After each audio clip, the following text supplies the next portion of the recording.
Break ನಂತರ IT ನ್ಯೂಸ್ಗೆ ಸ್ವಾಗತ.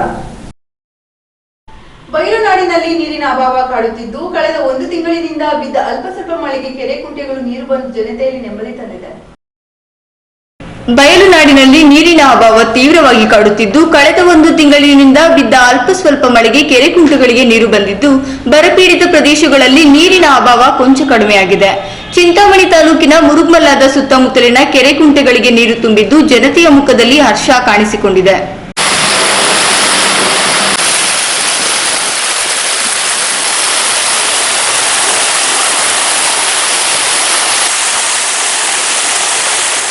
ಕ್ಯಾಮರಾಮನ್ ಶಬೀರ್ ಜೊತೆ ನಾಗರಾಜ್, ಐಟಿವಿ ನ್ಯೂಸ್, ಚಿಂತಾಮಣಿ. ಡಾಕ್ಟರ್ ಪರಮಶಿವಯ್ಯ ವರದಿ ಆಧಾರಿತ ಶಾಶ್ವತ ನೀರಾವರಿ ಯೋಜನೆಗಳ ಜಾರಿಗಾಗಿ ಹಾಗೂ ವಿವಿಧ ಬೇಡಿಕೆಗಳ ಈಡೇರಿಕೆಗಾಗಿ ಕನ್ನಡಪರ ಸಂಘಟನೆಗಳಿಂದ ಕೋಲಾರ ಜಿಲ್ಲೆ ಮಾಲೂರಿನಲ್ಲಿ ಪ್ರತಿಭಟನೆ ನಡೆಸಲಾಯಿತು. ಮಾಲೂರು ತಾಲೂಕಿನ ಕನ್ನಡಪರ ಸಂಘಟನೆಗಳು, ಒಕ್ಕೂಟಗಳು ಸೇರಿ ತಾಲೂಕು ಕಚೇರಿ ಎದುರು ಸುಮಾರು 1 ಗಂಟೆಗಳ ಕಾಲ ಪ್ರತಿಭಟನೆ ನಡೆಸಿದ ನಂತರ ಮಾಧ್ಯಮಗಳ ಜೊತೆ ಮಾತನಾಡಿದ ಪ್ರತಿಭಟನಾಕಾರರು, ಡಾಕ್ಟರ್ ಪರಮಶಿವಯ್ಯ ವರದಿ ಆಧಾರಿತ ಶಾಶ್ವತ ನೀರಾವರಿ ಯೋಜನೆಗಳ ಜಾರಿಗಾಗಿ ಹಾಗೂ ನಮ್ಮ ತಾಲೂಕಿನ ಸುಮಾರು ವರ್ಷಗಳಿಂದ ಶಾಶ್ವತ ನೀರಾವರಿ ಹೋರಾಟಗಾರರು ನಡೆಸುತ್ತಿದ್ದರು. ಸರ್ಕಾರ ಸುಮ್ಮನಿರುವುದು ನಮ್ಮ ಸಂಘಟನೆಗೆ ತುಂಬಾ ಬೇಸರವಾಗಿದೆ. ಈ ಹೋರಾಟ ನಮ್ಮ ತಾಲೂಕು ಹಾಗೂ ಜಿಲ್ಲೆಗೆ ಒಳಪಟ್ಟಿರುವುದರಿಂದ ಎಲ್ಲ ಸಂಘಟನೆಗಳು ಹಾಗೂ ಕನ್ನಡಪರ ಸಂಘಟನೆಗಳು ಹೋರಾಟ ನಡೆಸುತ್ತಿದ್ದರು. ಶಾಶ್ವತ ನೀರಾವರಿ ಯೋಜನೆಯನ್ನು ಪೂರ್ಣಗೊಳಿಸಲು ವಿಫಲವಾಗಿರುವುದರಿಂದ ಈ ನಮ್ಮ ಸಂಘಟನೆಯಿಂದ ಈ ದಿನ ತಾಲೂಕು ಕಚೇರಿ ಎದುರು ದಿಗ್ಬಂಧನಗಳು ನಡೆಸುತ್ತಿದ್ದೇವೆ.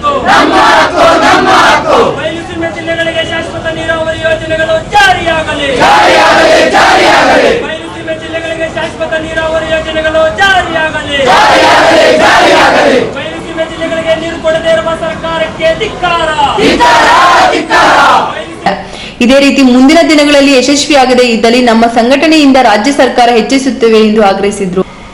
ಇದೇ ರೀತಿ ಮುಂದಿನ ದಿನಗಳಲ್ಲಿ ಯಶಸ್ವಿಯಾಗದೇ ಇದ್ದಲ್ಲಿ ನಮ್ಮ ಸಂಘಟನೆಯಿಂದ ರಾಜ್ಯ ಸರ್ಕಾರಕ್ಕೆ ಎಚ್ಚರಿಸುತ್ತಿದ್ದೇವೆ ಎಂದು ಅವರು ಆಗ್ರಹಿಸಿದ್ರು.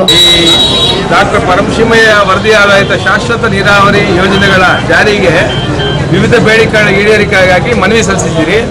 ಇದನ್ನ ನಾವು ಜಿಲ್ಲಾಧಿಕಾರಿಗಳ ಮುಖಾಂತರ ಕರ್ನಾಟಕ ಸರ್ಕಾರಕ್ಕೆ ಇವತ್ತೇ ತಲುಪಿಸೋದಕ್ಕೆ ಏರ್ಪಾಡು ಮಾಡ್ತೀವಿ. ಇದು ಇಡೀ ಕೋಲಾರ ಜಿಲ್ಲೆಗೆ ಬೇಕಾದಂತಹ ಇದು ಸಮಸ್ಯೆ ಯೋಜನೆ, ಆದ್ದರಿಂದ ಇದನ್ನ ತಕ್ಷಣವೇ ನಾವು ಕಲ್ತ್ಕೊಳ್ಳೋಕೆ ಏರ್ಪಾಡು ಮಾಡ್ತೀವಿ. ಶಾಶ್ವತ ನೀರಾವರಿ ಹೋರಾಟ ಸಮಿತಿ 2 ಜಿಲ್ಲೆಗಳಿಗೆ ಇವತ್ತು ಕರೆ ಕೊಟ್ಟಿದೆ. ಒಂದು ಚಿಕ್ಕಬಳ್ಳಾಪುರ ಮತ್ತು ಕೋಲಾರ ಜಿಲ್ಲೆಗೆ. ಏನಂತ ಹೇಳಿದ್ರೆ ಪರಮಶಿವಯ್ಯ ವರದಿ ಜಾರಿ ಆಗಬೇಕು. ಎರಡನೇದು ಕೃಷ್ಣಾ ಬಿ ಸ್ಕೀಮ್ ನೀರನ್ನ 2 ಜಿಲ್ಲೆಗಳಿಗೆ ಕೊಡಬೇಕು ಅಂತೇಳಿ. ಹಾಗಾಗಿ ಈ ಒಂದು ಹೋರಾಟ ದಿಗ್ಬಂಧನವಾದಂತಹ ಹೋರಾಟ. ಜನ ಇವತ್ತು ತತ್ತರಿಸ್ತಾ ಇದ್ದಾರೆ. ಪಶ್ಚಿಮ ಘಟ್ಟಗಳ ನೀರನ್ನ ನಮ್ಮ ಕೋಲಾರ ಜಿಲ್ಲೆಗೆ ಮತ್ತು ಚಿಕ್ಕಬಳ್ಳಾಪುರ ಜಿಲ್ಲೆಗಳಿಗೆ ಹರಿಸಬೇಕು. ಕನಿಷ್ಠ 200 TMC ನೀರನ್ನಾದ್ರೂ ಈ ಜಿಲ್ಲೆಗಳಿಗೆ ಹರಿಸಬೇಕು ಅಂತಕ್ಕಂಥದ್ದು ಒಂದು ಪರಮಶಿವಯ್ಯ ವರದಿಯಲ್ಲಿರ್ತಕ್ಕಂಥ ಒಂದು ವರದಿ. ಹಾಗೇನೆ ನಮ್ಗೆ ಒಂದು ಶಾಶ್ವತ ನೀರಾವರಿ ಹೋರಾಟ ಸಮಿತಿ ಒಂದು ನಿರ್ಧಾರಕ್ಕೆ ಬಂದಿದೆ. ನಮ್ಗೆ ಚರಂಡಿ ನೀರು ಕೊಡೋದ್ರಿಂದ ನಮಗೆ ಪ್ರಯೋಜನ ಇಲ್ಲ. ಹಂಗೆ ಹೋರಾಟಗಾರರನ್ನ ದಿಕ್ಕಪ್ಪಿಸುವಂತದ್ದಲ್ಲ, ಒಂದು ಶಾಶ್ವತವಾದಂತ ಪರಿಹಾರ ನಮ್ಗೆ ಬೇಕಾಗಿದೆ. ಜನರಿಗೆ ಕುಡಿಲಿಕ್ಕೆ ಮಾತ್ರ ಅಲ್ಲ, ವ್ಯವಸಾಯಕ್ಕೆ ಕೂಡ ಇವತ್ತು ದೂರವಾಗಿ ಹೋಗ್ತಾ ಇದೆ ಜನರಿಂದ. ಹಾಗಾಗಿ ವ್ಯವಸಾಯನ ಉಳಿಸ್ಕೋಬೇಕಾದ್ರೆ ಶಾಶ್ವತವಾದಂತ ನೀರಾವರಿ ಯೋಜನೆಗಳು ಜಾರಿ ಆಗ್ಬೇಕು ಅಂತಕ್ಕಂಥದ್ದು ಶಾಶ್ವತ ನೀರಾವರಿ ಹೋರಾಟ ಸಮಿತಿಯ ಕರೆಯಾಗಿದೆ. ಹಾಗಾಗಿ ಈ ಒಂದು ಹೋರಾಟ ಅದರಂತೆ ನಡೀತಾ ಇದೆ. ಇನ್ನು ಮುಂದೆ ಕೂಡ ಆ ಒಂದು ಹೋರಾಟ ಸಮಿತಿಯ ಆಧಾರದ ಮೇಲೆ ಹೋರಾಟ ನಡೀತಾ ಇದೆ ಅಂತ ಹೇಳಿ ನಾನು ಮಾತನಾಡ್ತೀನಿ. ಈ ಸಂದರ್ಭದಲ್ಲಿ ರಮೇಶ್, ಚಲಪತಿ, ಶಂಕರ್, ವೀಣಾ, ಕನ್ನಡ, ಹರೀಶ್, ಲಕ್ಷ್ಮಣ್, ಸುರೇಶ್, ಎಂಎಸ್, ವೆಂಕಟೇಶ್ ಇನ್ನೂ ಮುಂತಾದವರು ಭಾಗವಹಿಸಿದ್ರು.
ಚಿಕ್ಕಬಳ್ಳಾಪುರ ಜಿಲ್ಲೆಗಳಿಗೆ ನೀರು ಕೇಳುವಂಥದ್ದೇ ಹೋರಾಟ ಆಗೋಯ್ತು. ಬರೀ ನೀರಿಗಾಗಿ ರೈತರು ಕಂಗಾಲಾಗ್ತಾ ಇದ್ದಾರೆ. ಇನ್ನು ಸುಮಾರು 5 ರಿಂದ 10 ವರ್ಷದೊಳಗೆ ನಮ್ಮ ಜಿಲ್ಲೆಗಳನ್ನ ಬಿಟ್ಟು ನಾವು ಹೊರಗಡೆ ರಾಜ್ಯಗಳಿಗೆ ಇಲ್ಲ ಇದಕ್ಕೆ ಗುಳೆ ಹೋಗ್ಬೇಕಂತ ಪರಿಸ್ಥಿತಿ ಎದುರಾಗಿದೆ.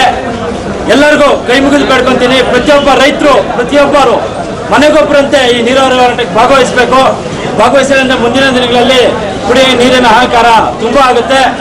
ಈ ಒಂದು ಕಾರಣದಿಂದ ನಮ್ಮ ಸಂಸದರು ಮತ್ತು ನಮ್ಮ ಶಾಸಕರುಗಳು ಈ ಹೋರಾಟಕ್ಕೆ ಬರಬೇಕು. ಪಕ್ಷಾತೀತವಾಗಿ ಎಲ್ಲರೂ ಈ ಹೋರಾಟದಲ್ಲಿ ಭಾಗವಹಿಸಿದ್ರೆ ಮಾತ್ರ ನಮ್ಮ ಕೋಲಾರ ಜಿಲ್ಲೆ ಮತ್ತು ಚಿಕ್ಕಬಳ್ಳಾಪುರ ಮತ್ತು ಬೆಂಗಳೂರು ಗ್ರಾಮಾಂತರ ನೀರಾವರಿ ಹೋರಾಟ ಮಾಡಲು ಸಾಧ್ಯ.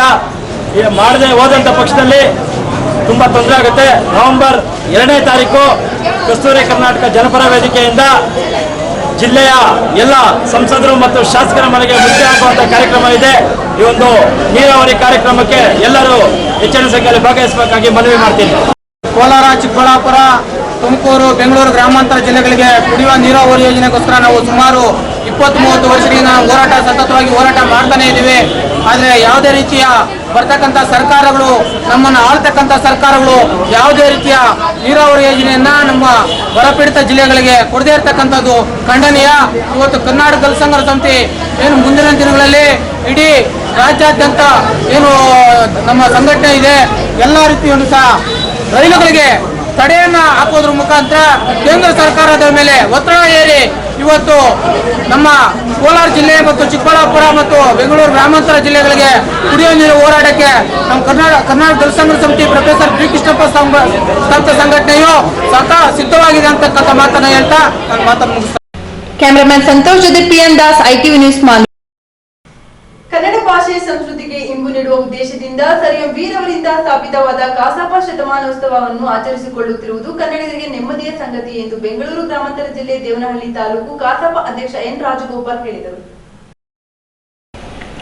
ವಿಜಯಪುರ ಪಟ್ಟಣದ ಕೇಶವಸ್ವಾಮಿ ದೇವಾಲಯ ಆವರಣದಲ್ಲಿ ಕಸಾಪ ಶತಮಾನೋತ್ಸವ ತೆರಿಗೆ ಚಾಲನೆ ನೀಡಿ ಮಾತನಾಡಿದ ಅವರು, ಕನ್ನಡ ಭಾಷೆಗೆ ಶ್ರೀಮಂತಿಕೆಯನ್ನು ಒದಗಿಸಿಕೊಟ್ಟ ಕಸಾಪ ಕೇವಲ ಸಾಹಿತ್ಯ ಸಂಸ್ಕೃತಿಗೆ ಮಾತ್ರ ತನ್ನನ್ನು ಸೀಮಿತಗೊಳ್ಳದೆ ನೆಲ, ಜಲ, ಅನ್ಯ ಭಾಷಿಕರ ಹಾವಳಿಗಳಂತಹ ಹಲವಾರು ವಿಚಾರಗಳಲ್ಲಿ ಹೋರಾಟದಲ್ಲಿ ತೊಡಗಿಸಿಕೊಂಡಿದೆ ಎಂದು ಅವರು ಹೇಳಿದರು.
ದೇವನಹಳ್ಳಿಯಲ್ಲಿ ಆಯೋಜಿಸಲಾಗಿರುವ ಶತಮಾನೋತ್ಸವದ ಅಂಗವಾಗಿ ದೇವನಹಳ್ಳಿ ತಾಲೂಕಿನ ಇತಿಹಾಸವನ್ನು ಬಿಂಬಿಸುವ ಕನ್ನಡ ತೆರಿಗೆ ಚಾಲನೆ ನೀಡಲಾಗಿತ್ತು.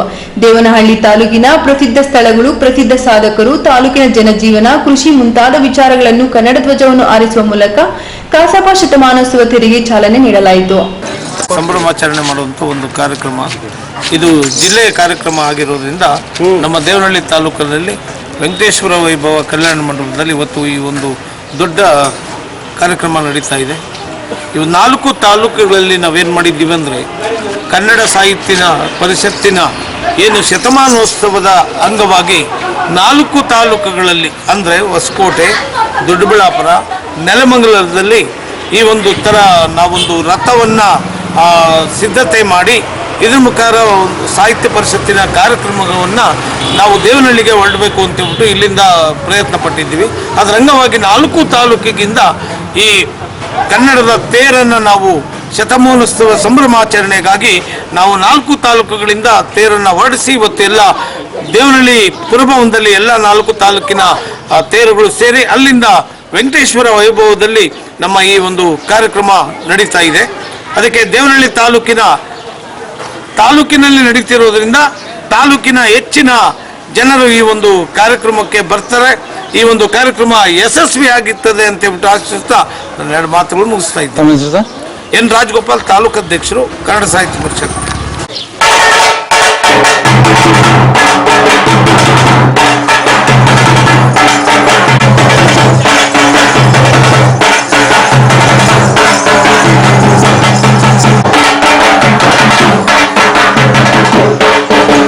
ಕ್ಯಾಮರಾಮನ್ ಬಾಬು ಜೊತೆ ಸತೀಶ್, ITV ನ್ಯೂಸ್, ವಿಜಯಪುರ. ಇದಿಷ್ಟು ಇವತ್ತಿನ ಸುದ್ದಿಗಳು. ಈಗ ಮತ್ತೊಮ್ಮೆ ಹೆಡ್ಲೈನ್ಸ್. ವಂದನೆಗಳೊಂದಿಗೆ ನಾನು ರೋಜಾ. ITV, ಇದು ಸತ್ಯಕ್ಕೆ ಪ್ರತಿಬಿಂಬ.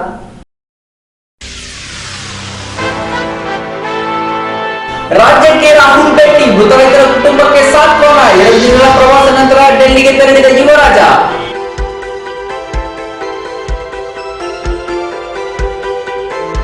ಶಾಶ್ವತ ನೀರಾವರಿಗಾಗಿ ಒತ್ತಾಯ, ತಾಲೂಕು ಕಚೇರಿಯ ಪೀಠೋಪಕರಣಗಳು ಧ್ವಂಸ. ಬಯಲುಸೀಮೆ ಜಿಲ್ಲೆಗೆ ನೀರು ಕೊಡದಿದ್ದಲ್ಲಿ ಉಗ್ರ ಹೋರಾಟದ ಎಚ್ಚರಿಕೆ.